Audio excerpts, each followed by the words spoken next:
সভাপতি জেলা বিএনপি লালমনিরহাট। এবং আমি যদি বলি হাত তোলেন, হিন্দু ধর্মের কারা কারা এসেছেন, কত শত কত হাজার যে হাত উঠবে, আপনি অবাক হয়ে যাবেন। আমি ভালোবাসা, সৌহার্দ্যপূর্ণ আচরণ, বোঝাপড়া, এটা বেশ মজবুত, বেশ মজবুত। তবে মাঝে মাঝে আমাদের এই সম্প্রীতির ভেতরে অনেকে ফাটল ধরাতে চায়। আমরা যে সুখে আছি, শান্তিতে আছি, এটা অনেকের ভালো লাগে না, ঠিক কিনা বলেন? আমাদের মধ্যে সাম্প্রদায়িক সম্প্রীতি, সৌহার্দ্যপূর্ণ আচরণ, ভালোবাসা, এটা আবহমান কাল ধরে আছে। তার প্রমাণ, আমরা তাফসিরুল মাহফিলের আয়োজন করলে আমাদের হিন্দু ভাইরা ডিস্টার্ব করে না, ঠিক কিনা? এবং আমি যদি বলি হাত তোলেন, হিন্দু ধর্মের কারা কারা এসেছেন, কত শত কত হাজার যে হাত উঠবে, আপনি অবাক হয়ে যাবেন। আমি চাচ্ছি না হাত উঠাতে। খুলনাতে সর্বশেষ যে আমি প্রোগ্রাম করে গেলাম, সেখানে কয়েকশো হিন্দু ভাই আসছে আমাদের আলোচনা শুনতে, আলহামদুলিল্লাহ। অনেক বৌদ্ধরা আসে, অনেক খ্রিস্টানরা আসে। এবার সফরেও অনেক হিন্দু ভাইরা আমার সাথে দেখা করেছে। তারা বলেছে, হুজুর আমরা আপনার আলোচনা শুনি, আলহামদুলিল্লাহ বলেন। So it's our responsibility to present our religion to our non-Muslim brothers and sisters. আমাদের অমুসলিম ভাই বোনদের কাছে ইসলামের সৌন্দর্য তুলে ধরা, এটা আমাদের দায়িত্ব। We all are the ambassador of Islam. আমরা প্রত্যেকে দায়িত্বশীল, আমরা প্রত্যেকে এক একজন ইসলামের অ্যাম্বাসেডর, আলহামদুলিল্লাহ বলেন। এজন্য এমন ভাবে দ্য বিউটি অফ ইসলাম, ইসলামের সৌন্দর্য আমাদেরকে ফুটিয়ে তুলতে হবে, যাতে করে নন মুসলিমরা শাহাদা পড়ে, কালিমা পড়ে মুসলমান হয়ে যায়। অনেক নন মুসলিম ভাই বোন আমাদের হাতে শাহাদা পড়ে, কালিমা পড়ে মুসলমান হয়েছে, অনেক। সো আমরা যেন ইসলামের বিউটিটাকে তুলে ধরতে পারি, এবং এই যে সম্প্রীতি, এটাকে যেন আমরা অটুট রাখতে পারি। আদতে আদতে বাংলাদেশের ইতিহাস বলে আমাদের দেশে কোনো দাঙ্গা নাই, আছে? লালমনিরহাটের ভাইরা আওয়াজ করে বলেন, আমাদের দেশে হিন্দু মুসলিম দাঙ্গা আছে? আমরা ভাই ভাই, আওয়াজ করে বলুন তো, আমরা কি ভাই ভাই? কিন্তু কিছু দুষ্ট লোক আছে, তারা আমাদের সম্পর্কের মধ্যে ফাটল ধরাতে চায়, ঠিক কিনা বলেন? মাঝে মাঝে ঝগড়া লাগাতে চায়। দেখবেন পত্রপত্রিকা দেখা যায়, বিভিন্ন ধর্মীয় উপাসনালয়গুলোতে হামলা চালানো হয়। এগুলো রাজনৈতিক উদ্দেশ্য প্রণোদিত, এগুলোর সাথে ইসলামের কোনো সম্পর্ক নাই। এই জন্য এই দুর্বৃত্তদের ব্যাপারে আমাদের সাবধান থাকতে হবে। আমরা সবসময় যেমনি ঐক্যবদ্ধ, ইউনাইটেড, আমরা যদি এরকম ইউনাইটেড থাকি, এই সমস্ত দুর্বৃত্তদের কালো হাত ভেঙে দিতে আমাদের 1 ঘন্টাও লাগবে না। চিল্লায় বলো ঠিক কিনা? আমরা সংঘবদ্ধ থাকবো। এই যে আমাদের পিসফুল কোএক্সিস্টেন্স, শান্তিপূর্ণ সহাবস্থান। হিন্দুরা পূজা করে, যেদিন হিন্দুদের পূজা অনুষ্ঠান, আমরা ওই দিন তাফসির মাহফিল করি না, ঠিক কিনা বলেন? যেদিন আমাদের তাফসিরুল কোরআনের প্রোগ্রাম, ওই দিন আমাদের হিন্দু ভাইরা ডিস্টার্ব করে না, সুবহানাল্লাহ। হিন্দুদের পূজা অনুষ্ঠানে মাদ্রাসার ছাত্র যে পাহারা দেয়, গোটা বিশ্বে এরকম দৃষ্টান্ত নজির বিরল, ঠিক কিনা বলেন? আইন শৃঙ্খলা বাহিনীর পাশাপাশি মাদ্রাসার ছাত্ররা যে সেখানে পাহারা দেয়, গোটা পৃথিবীতে এই দৃষ্টান্ত আপনি পাবেন।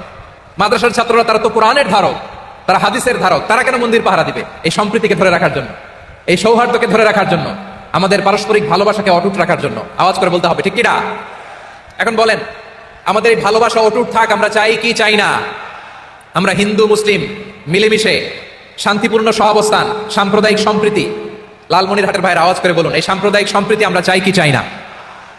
আল্লাহ এই দেশকে তুমি বরকতময় করো, বাংলাদেশকে তুমি শান্তিময় করো। আওয়াজ করে সবাই বলেন আমিন।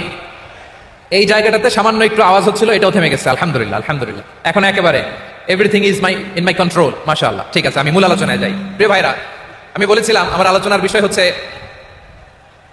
শান্তিপূর্ণ সহাবস্থান, সাম্প্রদায়িক সম্প্রীতি। আমরা দেখবো ইসলাম আমাদেরকে কি কি দিক নির্দেশনা দেয়। শান্ত হইতে হবে, খরগোশের কানের মতো কান দুটো আমার দিকে করে রাখেন। আমি এখনো উঠে যাবো, হাত নাড়ায় লাভ নাই, আমি উঠে যাবো। তাকায় থাকো আর কান খাড়া, আওয়াজ হবে না। হ্যাঁ, মাশাআল্লাহ মাশাআল্লাহ, ঠিক আছে। আমরা দেখবো যে রাসূল সাল্লাল্লাহু আলাইহি ওয়াসাল্লাম এই পিসফুল কোএক্সিস্টেন্সের জন্য আমাদের কি শিখিয়েছেন, কি কি গাইডলাইন দিয়েছেন। আমরা 1, 2, 3, 4 করে এগুলো আপনাদের সাথে শেয়ার করব। আমি আপনাদের খেদমতে সূরাতুল আনআমের 108 নম্বর আয়াত তেলাওয়াত করেছি। এখানে আল্লাহ রাব্বুল ইজ্জা ওয়াল জালাল তিনি ইরশাদ করছেন, ওয়ালা তাসুবুল্লাযীনা ইয়াদউনা মিন দুনিল্লাহি ফায়াসুবুল্লাহা আদওয়াম বিগাইরি ইলম কাযালিকা যায়্যান্না লিকুল্লি উম্মাতিন আমালাহুম সুম্মা ইলা রাব্বিহিম মারজিউহুম ফায়ুনাব্বিউহুম বিমা কানু ইয়ামালুন। রব্বুল আলামিন বলেন, গোলাম, ও আমার ইমানদার বান্দারা শোনো শোনো, ও আমার বিশ্বাসী বান্দারা শোনো শোনো, লা তাসুবুল্লাযীনা ইয়াদউনা মিন দুনিল্লাহ ফায়াসুবুল্লাহা আদওয়াম বিগাইরি ইলম। ও আমার বিশ্বাসী বান্দারা, যারা আল্লাহকে ব্যতি রেখে, আল্লাহকে বাদ দিয়ে অন্য উপাস্যকে ডাকে, দেবীর পূজা করে, দেবতাদের পূজা করে, তোমরা খবরদার তাদের গালি দিও না। আওয়াজ করে বলেন, কি দিও না? আল্লাহ বলেন, ও বিশ্বাসীরা শোনো, যারা আল্লাহকে বেছে রেখে দেব দেবীর পূজা করে, অন্য উপাস্যের পূজা করে, তাদেরকে ডাকে, ওই দেবতাদেরকে তোমরা গালি দিও না। যদি ওই দেবতাদেরকে গালি দাও তাহলে ভুলবশত, শত্রুতাবশত তারা তোমাদের রব আল্লাহকে গালি দেবে, ঠিক কি না? তোমরা যদি তাদের দেবতাদের গালি দাও, ওরা রেগে তোমার আল্লাহরে গালি দিবে, তাহলে আল্লাহরে গালি খাওয়ানোর কারণ হয়ে গেলাম আমি, ঠিক কি না বলেন?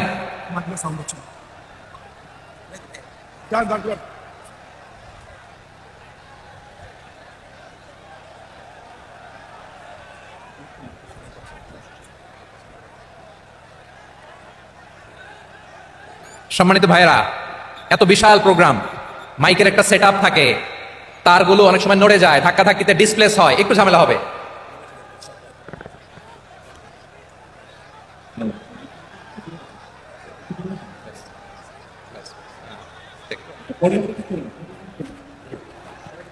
ঠিক আছে, একটু একটু সমস্যা হবে মাঝে মাঝে। আপনারা শান্ত থাকলে, শান্ত থাকতে হবে। এইভাবে সাউন্ড নাই, এই নাই, এই বলতে বলতে আমার সময়ও নাই, উঠে যেতে হবে। এগুলো বোকামি। এই বিভাগীয় প্রোগ্রামগুলোতে যাই, চিৎকার চেঁচামেচি করে তোমরা আসো, সময় শেষ আমাকে উঠে যেতে হয়, আমরা তো বঞ্চিত হলাম। গুরুত্বপূর্ণ অনেক কথা শোনাবো তোমাদের, অনেক। প্রিয় ভাইরা, আপনারা শান্ত হয়ে বসুন, শান্ত হয়ে। রব্বুল আলামিন বলেন, খবরদার বিশ্বাসীরা, আল্লাহ ছাড়া যারা অন্যান্য উপাস্যদেরকে ডাকে, দেবতাদেরকে ডাকে, তাদেরকে তোমরা গালি দিও না। ওই সমস্ত দেবতাদেরকে যদি তোমরা গালি দাও তাহলে তারা আল্লাহকে গালি দিবে, ঠিক কিনা বলেন? আমরা দেবতাদের গালি দিলে ওরা আল্লাহকে গালি দিবে। রব্বুল আলামিন বলেন, খবরদার দেবতাদেরকে গালি দিও না, তাহলে ওরা তোমার রব আল্লাহরে গালি দেবে। প্রতিটি জাতির জন্য তাদের কাজকে আমি আল্লাহ সুশোভিত করে রেখেছি, তারা সবাই একদিন আমার কাছেই ফিরে আসবে। এরপর আমি রব্বুল আলামিন তাদের আমলনামা তাদেরকে জানিয়ে দেব। সুবহানাল্লাহ পড়ে। প্রিয় ভাইরা, আল্লাহ তাআলা বলেছেন, খবরদার গালি দিও না। আদেশটা কার? আওয়াজ করে বলেন তো। হিন্দুদের দেবতা দেবদেবীদেরকে গালি দেওয়া যাবে না। আওয়াজ করে বলুন প্রিয় ভাইরা, এই আদেশটা কার? এই আপনাদের গলার আওয়াজ। অন্য ধর্মের দেবতাদেরকে যে গালি দেওয়া যাবে না, এই আদেশটা কার? আরো জোরে বলুন, কার? গালি দিবেন কোন দেবতাকে? দিবেন? যদি দেন তাহলে ওরা আল্লাহরে গালি দিবে। তাহলে আল্লাহরে গালি খাওয়াইলো কে? আপনি, ঠিক কিনা বলেন? আমি আল্লাহকে গালি খাওয়ানোর কারণ হলাম, কারণ আমি যদি গালি না দিতাম ওরা আমার রবকে গালি দিত না। আওয়াজ করে বলেন, ঠিক কিনা? তাহলে প্রিয় ভাইরা, ইসলাম আমাদেরকে শিখায়, সূরাতুল আনআমের 108 নম্বর আয়াত থেকে আমরা বুঝলাম, কোন ধর্মকে ছোট করা যাবে না। অন্য ধর্মকে ছোট করা মানে ইসলামকে ছোট করা। অন্য ধর্মের দেবতাকে গালি দেওয়া মানে আল্লাহকে গালি খাওয়ানো। আওয়াজ করে বলেন, ঠিক কিনা? খবরদার, এটা করা যাবে না। আর অন্য ধর্মের দেবতাকে যদি আপনি গালি দেন, ওরা ইসলাম থেকে দূরে সরে যাবে। যাও ইসলামের প্রতি আকৃষ্ট হয়েছিল আর কোনোদিন ইসলামের ধারে কাছে আসবে না। আওয়াজ করে বলেন, ঠিক কিনা? এজন্য কখনো কোনোদিন অন্য ধর্মের দেবতাদেরকে গালি দেওয়া যাবে না। অন্য ধর্মের কোনো দেবতাদেরকে আমরা গালি দিব না, গালি দিব না, বরং ইসলামের beauty, the beauty of Islam, ইসলামের সৌন্দর্যকে আমরা তুলে ধরবো। আমরা যদি বিশ্বনবী সাল্লাল্লাহু আলাইহি ওয়াসাল্লামের জীবনের দিকে তাকাই, তাহলে আমি দেখবো বিষ্ণু ইসা ইসলাম মক্কাতে কিংবা মদিনাতে অন্য ধর্মের লোকদের সাথে খুব পিসফুলি লাইফ লিড করেছেন।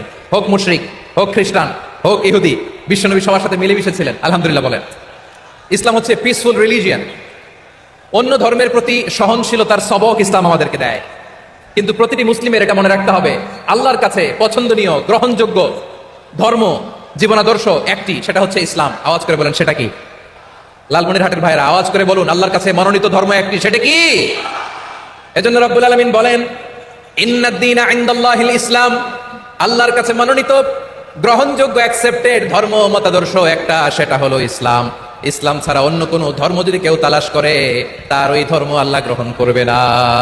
ওমাই ইয়াবতাগি গায়রাল ইসলামি দীনান ফালাই ইউকবালা মিন ওয়া হুয়া ফিল আখিরাতি মিনাল খাসিরিন। Whoever seek anything except Islam, that won't be accepted from him, and he will be loser in the day of judgment. কিয়ামতের দিন ইসলাম ছাড়া কেউ যদি অন্য কোনো ধর্ম তালাশ করেছে দুনিয়াতে, তার এই মতাদর্শ গ্রহণ করা হবে না, and he will be loser. সে হবে লুজার, ক্ষতিগ্রস্ত, হাই হাই কোম্পানির ম্যানেজার। ওর আমও শেষ, সালাও শেষ। আওয়াজ করে বলেন, ঠিক কি না? এজন্য ইসলাম পেয়ে আমরা খুশি না বেজার? প্রত্যেক নামাজ শেষে আমরা আল্লাহরে বলি, আল্লাহ রাদিতু বিল্লাহি রাব্বা ওয়া বিল ইসলামি দীনা ওয়া বি মুহাম্মাদিন নাবিয়ান ওয়া রাসূলা। ও আল্লাহ, তোমারে রব হিসেবে পেয়ে আমরা খুশি। ও আল্লাহ, ইসলামকে ধর্ম হিসেবে পেয়ে আমরা খুশি। বিশ্বনবীকে আমাদের রাসূল পেয়ে আমরা খুশি। ঠিক কিনা বলেন? ইসলাম ছাড়া অন্য কোনো ধর্ম আমরা গ্রহণ করব না। ঠিক কিনা বলেন? আল্লাহর কাছে অ্যাকসেপ্টেড রিলিজিয়ান একটা, সেটা ইসলাম। তো বিশ্বনবী সাল্লাল্লাহু আলাইহি ওয়াসাল্লাম মক্কাতে কিংবা মদিনাতে খুব পিসফুলি এক্সিস্ট করেছেন, যে কোনো ধর্মের সাথে মিলেমিশে চলেছেন। তার প্রমাণ আমরা যদি রাসূল সাল্লাল্লাহু আলাইহি ওয়াসাল্লামের বায়োগ্রাফির দিকে তাকাই, তাহলে দেখব তিনি মুশরিকদের সাথে পিস ট্রিটি করেছেন, শান্তি চুক্তি, পিস ট্রিটি, পিস এগ্রিমেন্ট। আপনারা হুদাইবিয়ার সন্ধির নাম শুনেছেন? আমার লালমনিরহাটের কলিজার টুকরা ভাইরা, হুদাইবিয়ার সন্ধির নাম আপনারা শোনেন নাই? ষষ্ঠ হিজরিতে বিষ্ণু ইসা ইসলাম মুশরিকদের সাথে এই ট্রিটি করেছেন, চুক্তি। কাদের সাথে? মুশরিকদের সাথে। আমরা তো মুসলমান বসতে পারি না, আমরা দুই মুসলিম ভাই একসাথে বসে চা খেতে পারি না, গল্প করতে পারি না। বিষ্ণু ইসা ইসলাম মুশরিকদের সাথে ট্রিটি করেছেন, হুদাইবিয়ার সন্ধি। এই সন্ধির আগে মক্কা থেকে কেউ মদিনায় যেতে পারে না, মদিনা থেকে কেউ মক্কায় যেতে পারে না। কিন্তু এই সন্ধির পরে ট্রাফিক স্বাভাবিক হয়ে গেল, মক্কার লোকেরা মদিনায় আসতে পারে, মদিনার লোকেরা মক্কায় আসতে পারে। এটাকে বলে সুলহে Hudaibiya, the peace agreement of Hudaibiya, শান্তি চুক্তি। আমরা পৃথিবীতে এখন অনেক শান্তি চুক্তির নাম শুনি, এগুলো সব the piece treaty of Hudaibiya থেকে কপি করা। আল্লাহু আকবার। তাহলে বিশ্বনবী সাল্লাল্লাহু আলাইহি সাল্লাম তিনি যে শান্তিপূর্ণ সহাবস্থানে বিশ্বাসী ছিলেন, মুসলমানেরা যে অন্য ধর্মের প্রতি সহনশীল, তার প্রমাণ হচ্ছে এই পিস ট্রিটি। শুধু তাই নয়, মাইকের সাউন্ডটা একটু বাড়াই দিতে হবে, খুব দুর্বল, একটু মজবুত করতে হবে, আর একটু ক্লিন করতে হবে, আর সবগুলা জায়গায় সাউন্ড যাচ্ছে কিনা একটু ক্রস চেক করতে হবে। হ্যাঁ, পাবেন দিচ্ছে mike operator, is trying his level best, দিচ্ছে। মাইক অপারেটর যিনি আছেন, প্রতিটি জায়গায় প্রতিটি সাউন্ড বক্সে যেন আওয়াজ পাওয়া যায়, একটু ক্রস চেক করেন, সাউন্ডটাকে একটু স্ট্রং করে দেন। হ্যাঁ, ঠিক আছে, মাশাআল্লাহ। এদিকে তাকান, এদিকে। মক্কার পার্ট গেল, পিস এগ্রিমেন্ট করলেন, শান্তি চুক্তি। বিষ্ণু ইসা ইসলাম মদিনায় যে কি করলেন? মদিনায় যে বিষ্ণু ইসা ইসলাম মদিনা চার্টার করলেন, মদিনা সনদ, সাহিফাতুল মদিনা, এটার বলে মদিনা চার্টার। যে ওয়েস্টে, ইউরোপে, আমেরিকাতে তারা অনেক চার্টার করে, সব চার্টার মদিনা চার্টার থেকে কপি করা। আওয়াজ করে পড়েন সুবহানাল্লাহ। বিষ্ণু ইসা ইসলাম মদিনায় গেলেন, মদিনাতে মুসলিম, মুশরিক, ইয়াহুদি, এই তিন ধর্মের লোক মিলে সব স্টেক হোল্ডার যারা আছে সবাইকে নিয়ে বিষ্ণু ইসা ইসলাম মদিনা চার্টার করলেন, মদিনা সনদ, পড়েন সুবহানাল্লাহ। শুধু তাই নয়, মক্কাতে বিশ্বনবী পিস এগ্রিমেন্ট করলেন, শান্তি চুক্তি মুশরিকদের সাথে। মদিনাতে যে বিশ্বনবী মদিনা চার্টার করলেন, মদিনা সনদ করলেন ইহুদিদের সাথে। আবার মদিনাতে বিশ্বনবী ইহুদিদের সাথে পিস ডায়ালগ করলেন, ইন্টারফেথ ডায়ালগ করলেন, আন্তধর্মীয় সংলাপ করলেন, যেই সংলাপের মূল ভিত্তি ছিল তাওহীদ। মূল ভিত্তি ছিল কি? তাওহীদ। বিশ্বনবী ইহুদিদেরকে ডাকলেন, আহ্বান করলেন, কুল ইয়া আহলাল কিতাবি তাআলাউ ইলা কালিমাতিন সাওয়াইন বাইনানা ওয়া বাইনাকুম আল্লা না'বুদা ইল্লাল্লাহ ওয়ালা নুশরিকা বিহি শাইআন ওয়ালা ইয়াত্তাখিযা বা'দুনা বা'দান আরবাবাম মিন দুনিল্লাহ ফাইন তাওয়াল্লাউ ফাকুলু আশহাদু বিআন্না মুসলিমুন। সুবহানাল্লাহ পড়েন।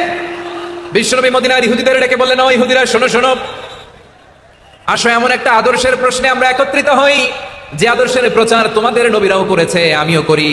যে আদর্শের কথা তোমাদের পবিত্র ধর্মগ্রন্থগুলোতে আছে, আমার কোরআনেও আছে, সেটা হলো তাওহীদ। আমরা এক আল্লাহ ছাড়া কারো ইবাদত করব না। দর্শক, মিজানুর রহমান আজাহারি বাংলাদেশের জনপ্রিয় ইসলামী বক্তা হিসেবে পরিচিত। মিজানুর রহমান আজাহারি হুজুরের বক্তব্য শোনা আপনাদেরকে আর দর্শক, মিজানুর রহমান আজাহারি সহ সকল ইসলামী বক্তাদের ওয়াজ ও বক্তব্য শুনতে আমাদের চ্যানেলটি সাবস্ক্রাইব করে রাখুন। আর ইতিমধ্যে যারা আমাদের চ্যানেলটি সাবস্ক্রাইব করে রেখেছেন তাদেরকে জানাচ্ছি অসংখ্য ধন্যবাদ।